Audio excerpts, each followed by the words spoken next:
Hello, I'm Hannah Gilliard. And I'm Emily Whitehead. We are presenting about Rottweilers, Doberman Pinschers, and Pit Bulls to see if the stereotype is true. We are starting off this presentation with footage of real dogs interacting with their families. First, we will see my dog, a Rottweiler, displaying patience at a high tolerance level that the big, scary dog stereotype does not attribute to his breed. The next video showcases a Doberman Pinscher listening to the commands of a child while patiently waiting for a treat. Hi, I'm Emily's mom. This is Diesel. He's a Rottweiler. And he also can be a Rottweiler. You can do anything to this dog. He doesn't care. Plots. Oh, come here. Good boy. Good boy. Come on. Up. Come on. Come on. Sits. Over here. Sits. There. Give me a hug. Good boy. Yes, you're a good puppy. They are a very good family dog. Sit. Roll over. Roll over. Roll over. Shake. Shake. 5. Ah, yes! You gave me a high 5. Good. I'm going to see if Brutus can give me another high 5. Well, that was Karma who gave me one, but he gave me one before. Sit. Roll over. Roll over. Speak.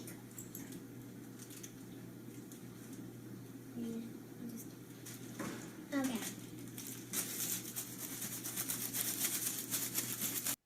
These dogs are the embodiment of big and scary, but videos of these dogs are not enough because there's evidence supporting both sides of the argument, and there will always be outliers in any field and irresponsible owners with dogs they shouldn't own. So we went out to find a credible source on this subject. Is this stereotype true? And we found a licensed veterinarian technician named Cody who has worked in clinical practice for 12 years and has elite certification in Fear Free, which is a handling certification for dogs that have high stress. So when it comes to Rottweilers, Doberman Pinschers, and Pit Bulls, the negative stereotype that is around these breeds, is it true? So I think the biggest thing to know is that these dogs were bred to do a purpose. Rottweilers were bred to guard places. So if you have merchandise, they were bred to keep people from stealing your things.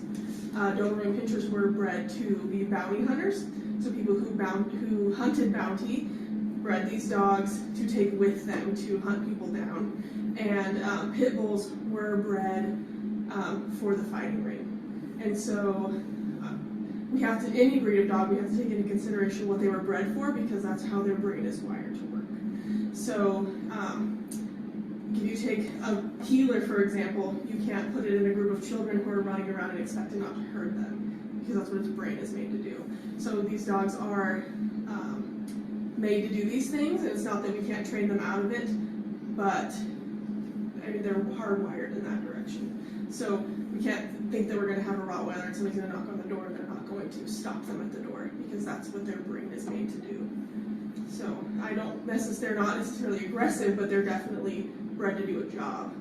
So what should people know about these breeds? So when every breed of dog was bred to do a job. And so if we are not going to use them to do that job, we need to give them a job, keep their brain busy because they're highly intelligent, because they're working breed dogs, to focus that energy somewhere other than, I guess, what they were bred to do if we're not going to use them for that purpose. Okay, in your experience, what dogs are the most likely to bite or attack? Is it breed specific or is it more environment, upbringing, personality? So honestly, I think the biggest part of it is before we even get puppies. So if like a bitch is stressed while she's pregnant, those stress hormones affect the brain development of puppies in utero. And so aggressive bitches or bitches that are in stressful environments while they're pregnant tend to have puppies with aggressive tendencies, and that has nothing to do with their breed. In clinical practice, the most aggressive dog I ever dealt with was a chocolate lab, which are America's family breed dog. So you would say it's less breed specific? Absolutely. Yeah. Okay. Wow, that was a lot of information in a short amount of time.